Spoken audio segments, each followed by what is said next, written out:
Assalamualaikum warahmatullahi wabarakatuh. Alhamdulillahi rabbil alamin wa bihi nasta'inu ala umuri dunya waddin. Wassalatu wassalamu ala asyrafil mursalin sayyidina Muhammadin wa ala alihi wa ashabihi ajma'in. Subhanaka la ilma lana illa ma 'allamtana innaka antal alimul hakim. Rabbi shrah li sadri wa yassir li amri wahlul 'uqdatam min lisani yafqahu qawli, amma ba'du.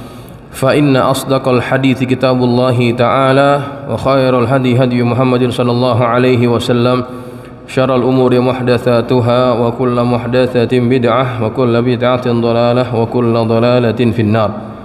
Hadirin jamaah yang dirahmati Allah, kita akan meneruskan pengajian kitab Tafsir Al-Munir atau Tafsir Marah Labid. Kita masuk pada ayat yang ke-196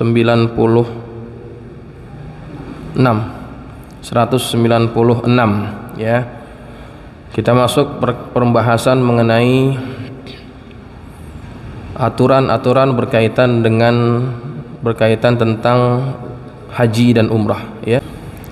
Bismillahirrahmanirrahim. Qala Syekhul Musannif rahimahullahu taala wa ghafara lahu wa liwalidayhi wa limasyaikhihi wa nafa'ana bi ulumihi fid dharain amin. Radhiyallahu ankum. Qala radhiyallahu an wa atimmul hajja wal umrata lillah, ay if'alu al hajja wal umrata ala na'tit tamami bi arkanihima wa syurutihima lillahi, dan sempurnakanlah ibadah haji dan umrah karena Allah, yakni kerjakanlah haji dan umrah atas sifat yang sempurna dengan dipenuhi rukun-rukunnya dan syarat-syaratnya, lillahi karena Allah.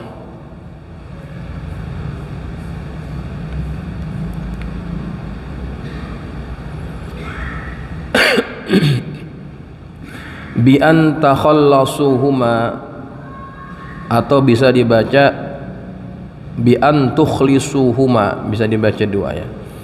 Lil ibadati wala takhlituhuma, bisa dibaca juga wala tukhallituhuma bi syai'in minat tijarati wal aghradid dunyawiyah, dengan bahwasanya kalian memurnikan haji dan umrah itu hanya untuk beribadah, dan jangan kalian campur adukkan kedua ibadah itu dengan sesuatu dari urusan perniagaan dan tujuan-tujuan yang lain daripada tujuan keduniawian. Hadirin jamaah yang dirahmati Allah, ayat yang ke-196 ini membicarakan tentang perintah agar kita menyempurnakan ibadah umrah dan juga haji. Di dalam ayat ini ada dua suruhan. Yang pertama, wa atimmu, sempurnakanlah. Ibadah haji adalah ibadah yang juga sama dengan ibadah yang lainnya, ada syarat, ada rukunnya. Maka segala ibadah mahdhah ya, ibadah mahdhah itu adalah ibadah yang sudah ditentukan. Enggak bisa kita ngarang-ngarang, enggak boleh. Untuk ibadah mahdhah harus mengikuti ketentuan. Kalau di dalam ibadah haji itu disebut nusuk, maka tidak boleh orang berijtihad pada urusan ibadah mahdhah yang sudah pasti hukumnya. Padahal bulan haji atau ibadah haji itu tertentu sudah pada bulan-bulan haram, pada bulan-bulan haji ya, yang sudah ditentukan dari Rasulullah sallallahu alaihi wasallam. Begitu. Jadi ibadah mahdhah adalah ibadah yang nggak boleh ditambah, nggak boleh dikurang.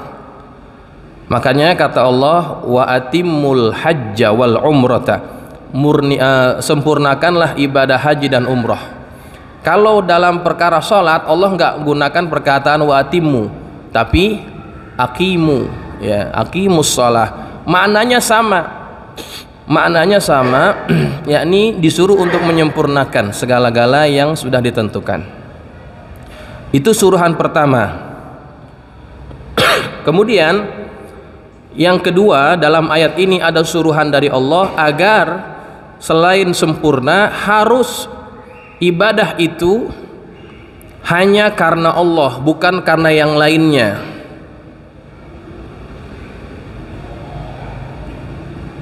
Kata pengarang kitab ini, if'alul hajja wal umrata ala na'atit tamami bi arkanihima wa syurutihima lillahi. Kerjakanlah haji dan umrah atas bentuk kesempurnaan dengan mendatangkan rukun-rukunnya dan syarat-syaratnya karena Allah. Jadi jamaah yang dirahmati Allah, kalau kita perhatikan ayat-ayat Quran berkaitan dengan suruhan ibadah yang secara spesifik untuk kita memurnikan ibadah itu hanya untuk Allah, ini hanya pada perkara haji dan umrah. Bukan berarti yang lain nggak perlu ikhlas, nggak perlu karena Allah, tidak. Kalau yang lainnya itu masuk dalam kategori ayat yang umum, wa ma umiru illa liya'budullaha mukhlishina lahuddin. Nah, itu perintah umumnya. Segala ibadah yang sudah ditentukan oleh Allah harus didalasi dengan keikhlasan. Salat disuruh, tapi ujung-ujungnya nggak ada perkataan lillah, wa aqimus salata wa atuz zakata, nggak ada lillah, nggak ada. Bukan berarti nggak perlu ya, enggak. Saya ulang lagi, itu sudah termasuk dalam keumuman ayat yang tadi. Ya, wa ma umiru illa liya'budullaha mukhlishina lahuddin. Tidaklah kalian disuruh untuk beribadah kepada Allah melainkan karena untuk mencari keikhlasan. Tetapi beda dengan ibadah haji dan umrah, dia disebut secara spesifik, secara jelas, lillah. Apa tujuannya? Tujuannya adalah karena dua ibadah ini adalah dua ibadah yang rentan dihinggapi perasaan-perasaan yang bisa merusak keikhlasan. Apa misalkan disebutkan dalam ayat, dalam tafsir ini, wala takhlituhuma bi syai'in minat tijarah, jangan kalian campurkan kedua ibadah itu daripada niat untuk berdagang. Nih, dagang sambil ibadah haji itu sering dilakukan, Pak. Kenapa? Karena ibadah haji adalah ibadah yang dilakukan dalam tempo waktu yang cukup lama, ya. Kalau sholat kan cuman paling 5 menit 10 menit. Ibadah haji atau umroh itu lama, maka perlu modal, perlu bekal, apalagi bagi orang yang datang dari tempat yang jauh. Maka sayang kalau mereka nggak sambil dagang. Waktu zaman itu banyak orang yang haji dan umroh sambil-sambilan dagang, Pak. Maka itu bisa merusak ketulusan daripada amal ibadah haji kita, ya. Dalam tafsir ini jangan dicampur adukkan niat haji dengan niat dagang gitu, ya. Campur-campur nggak boleh begitu, jangan, nanti bisa merusak. Wal agradid dunyawiyah, dan tujuan lain, tujuan-tujuan yang sifatnya keduniawian. Nah, ini satu lagi. Ibadah haji ini kan ibadah mahal, ya, ibadah mahal, ibadah lama, ibadah prestisius. Jadi orang kalau pergi haji ada gelarnya, Pak. Haji. Ya, ibadah yang lain nggak ada. Makanya ini gengsi, ada gengsinya.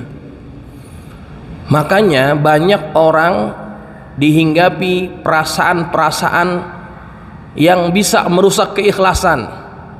Mentang-mentang udah haji, laganya udah beda, ya. Marah kalau nggak dipanggil haji gitu.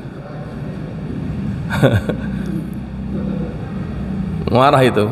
Padahal istilah gelaran haji itu nggak ada dalam agama itu.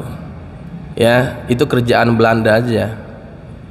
Jadi waktu itu untuk membedakan orang-orang yang sudah pergi ke tanah suci dan yang belum, itu mereka pakai tanda dengan menyematkan gelar haji bagi mereka, biar gampang mendeteksinya. Kenapa? Karena pada waktu itu kan Indonesia masih dalam jajahan Belanda waktu itu.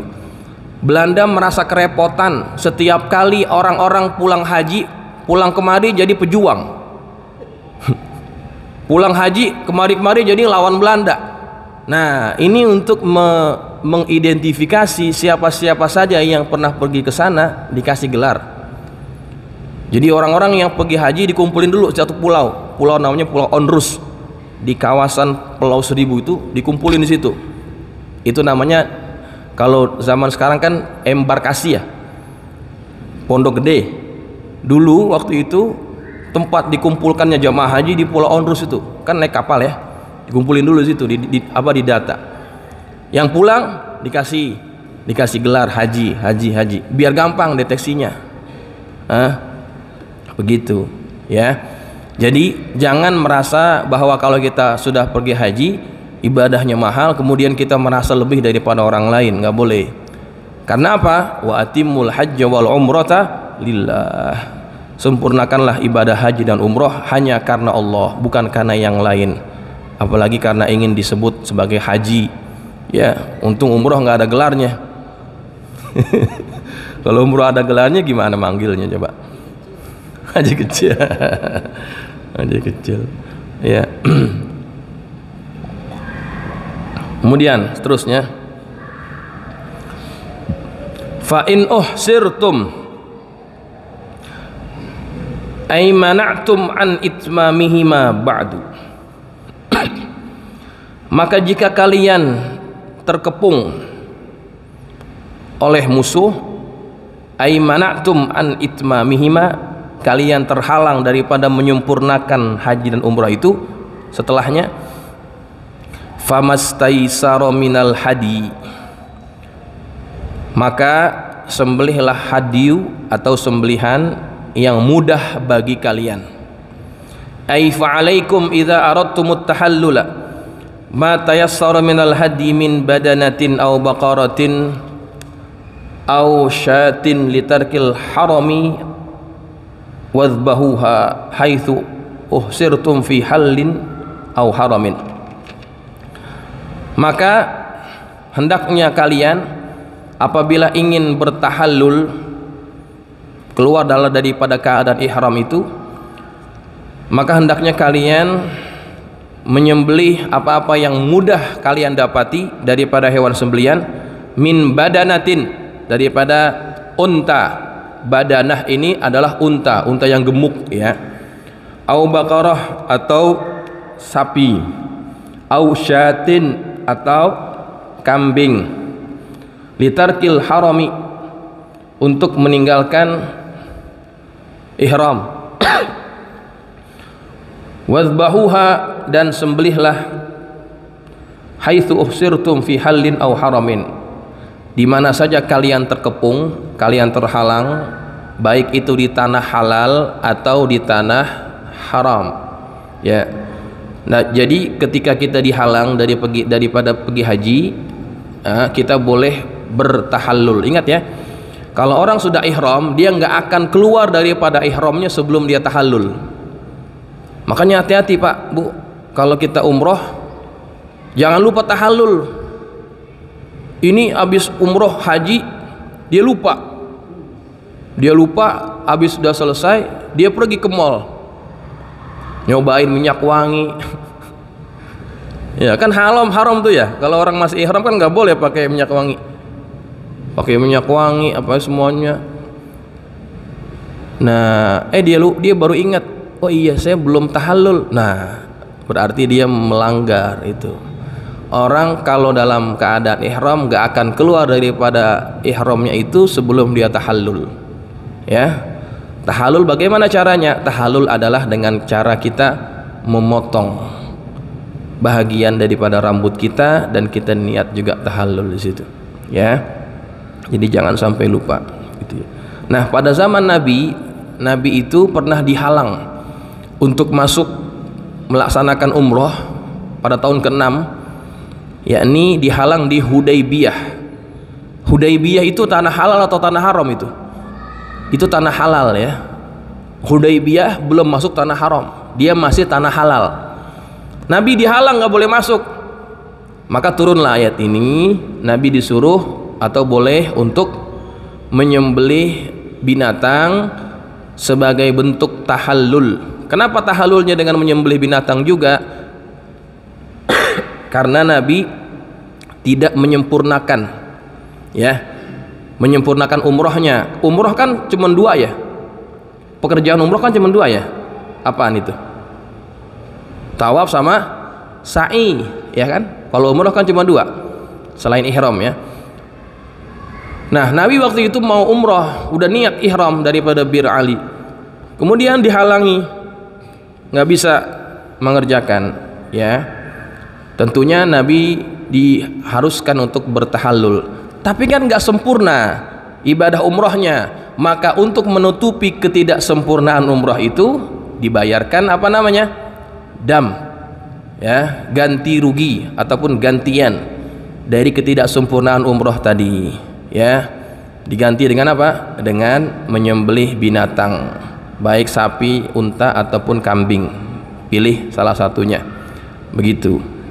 Maka begitu juga bagi orang-orang yang melaksanakan haji. Dalam haji itu, kalau haji ada 2 Pak. Haji itu ada rukun, ada wajib. Kalau rukun haji nggak bisa ditinggal, nggak bisa ditambal, nggak bisa diganti, harus dikerjakan juga. Apa itu diantaranya? Diantaranya rukun haji adalah wukuf di Arafah. Ini nggak bisa diganti, nggak bisa dibayarkan damnya. Maka kalau orang sakit, maka nanti dibawa tuh Pak, orang itu dalam keadaan sakit di atas ambulannya dibawa ke Arafah. Begitu, karena nggak bisa diganti. Ya, kalau misalkan lontar jumroh itu masih namanya wajib haji, ditinggal karena alasan tertentu nggak apa-apa, boleh. Tapi nanti dia akan menggantikan dengan apa namanya, hadyu ataupun membayar dam itu, ya, begitu. Nah, itulah ketentuannya. Kemudian kata Allah Subhanahu wa taala lagi, wala tahliku ru'usakum hatta yablughal hadyu mahillah. Dan janganlah kalian mencukur kepala kalian, yakni mencukur rambut, ya, mencukur kepala kita, rambut kepala kita, sehingga sampai binatang sembelihan itu pada tempatnya, yakni tempat penyembelihannya. Waqta maji'i dhabhihi, yakni waktu datang tempat penyembelihannya itu. Wa huwa makanul ihsar, yaitu tempat di mana dia terhalang itu. Inda Syafi'i, di sisi Imam Syafi'i. Menurut Imam Syafi'i, kapan, di mana saja hewan itu datang, maka boleh sembelih di situ, ya. Walakin yundabu irsaluhu ilal harami khurujan min khilafi Abi Hanifata. Akan tetapi disunnatkan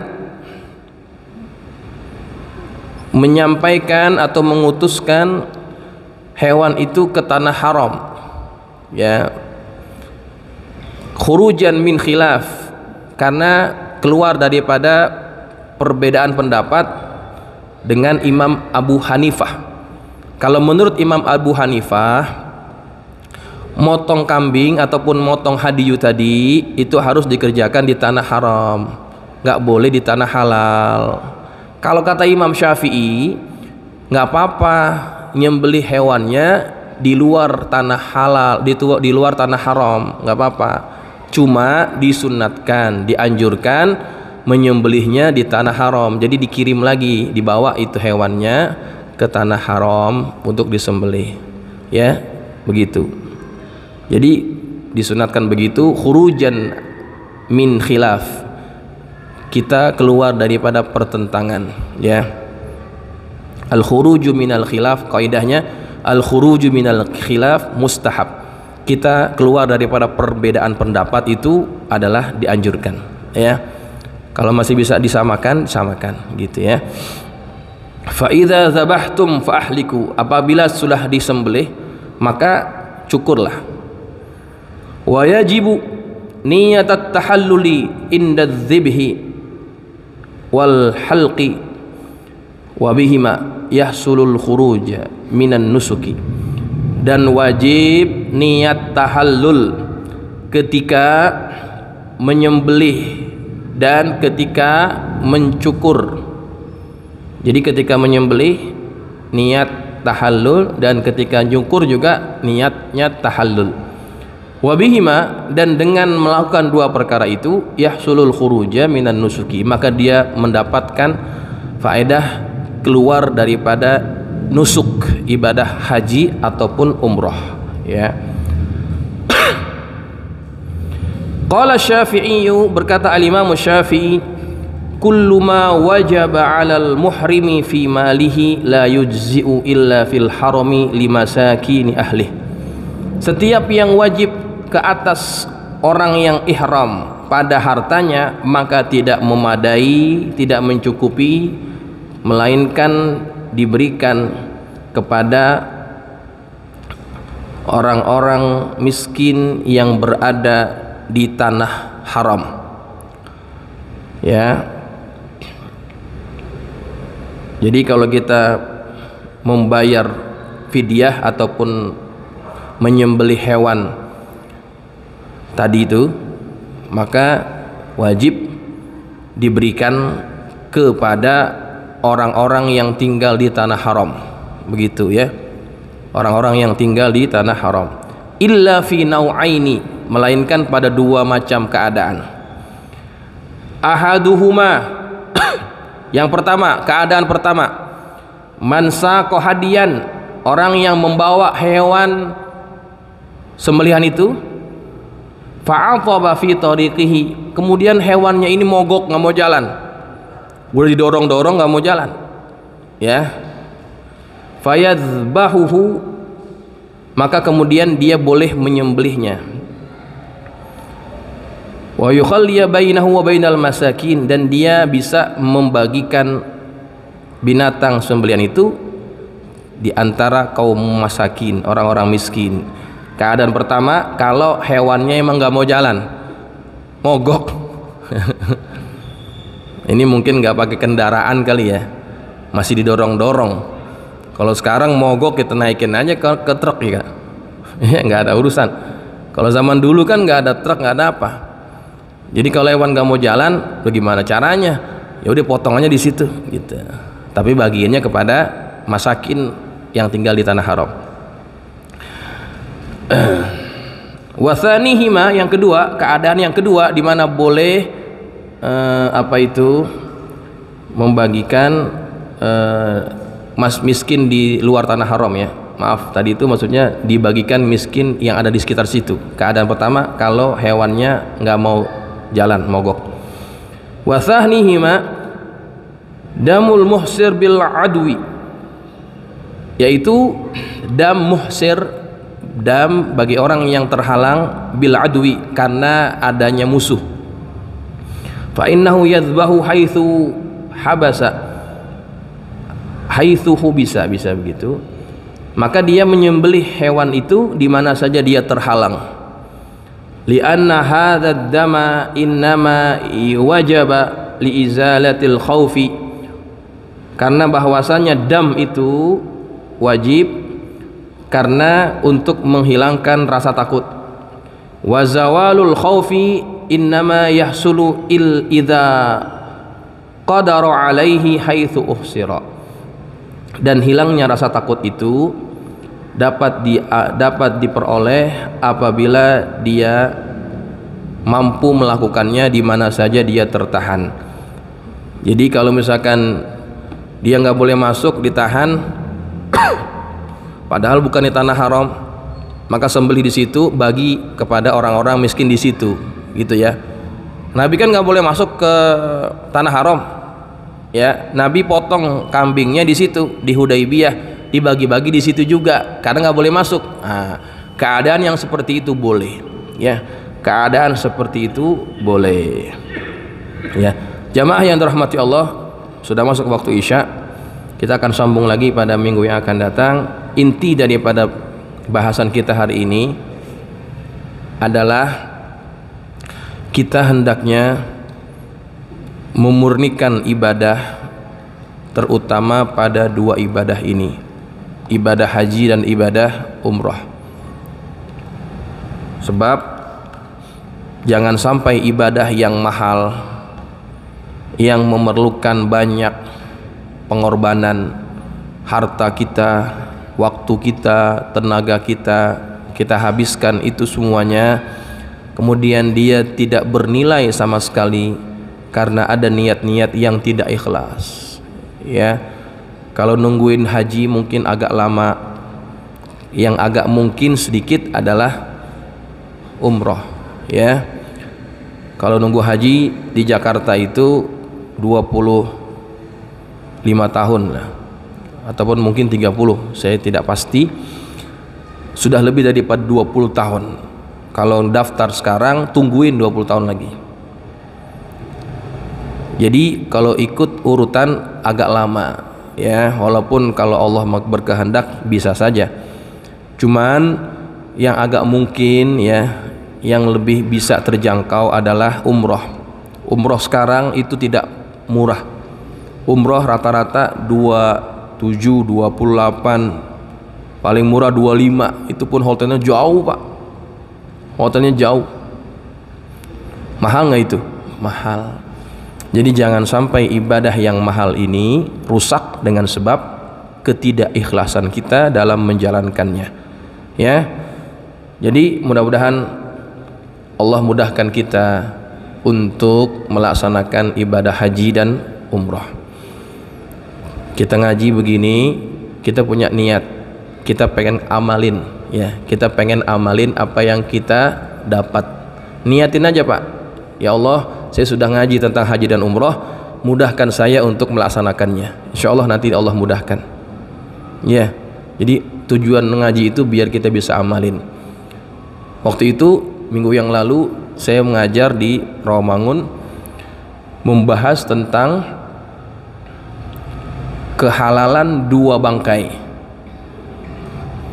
Dua bangkai yang halal cuma dua, yaitu apa?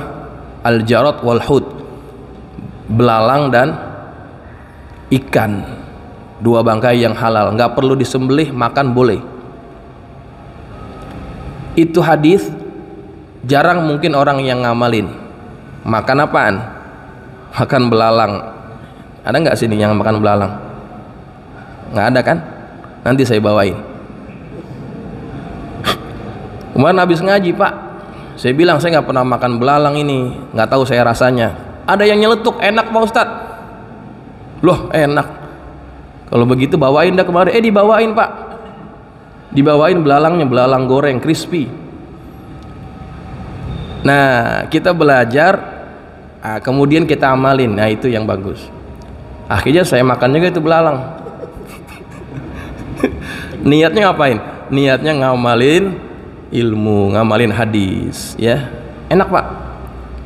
Nanti saya bawain kapan-kapan, ya. Ya. Mudah-mudahan jamaah yang dirahmati Allah, apa yang kita pelajari hari ini bermanfaat. Wallahu a'lam bishawab. Al-Fatihah. Bismillahirrahmanirrahim. Maliki yaumiddin. Iyyaka na'budu wa iyyaka nasta'in. Ihdinas siratal mustaqim. Siratal ladzina an'amta 'alaihim. Bismillahirrahmanirrahim. Alhamdulillahirabbil alamin. Wassalatu wassalamu ala asyrafil mursalin sayyidina maulana Muhammadin wa ala alihi wa ashabihi ajma'in. Allahumma anfa'na bima 'allamtana wa 'allimna ma yanfa'una. Allahumma zidna wa la tanqusna wa akrimna wa la tuhinna wa atina wa la tahrimna wa athirna wa la tu'thir 'alaina wa ardina warda 'anna. Allahumma inna nas'aluka bihaqqi Fatimata wa abiha wa ba'liha baniha iftah 'alaina wa 'ala auladina wa talamidina futuhal 'arifin. Faqihna wa iyyakum fid din warzuqna kamalal ikhlas wal yaqin. اللهم ارزقنا فهم النبيين وحفظ المرسلين وإلهام الملائكة المقربين برحمتك يا أرحم الراحمين. اللهم اجعلنا من الذين يستمعون القول فيتبعون أحسنه. صلى الله على سيدنا محمد وعلى آله وصحبه وسلم. والحمد لله رب العالمين. السلام عليكم ورحمة الله وبركاته.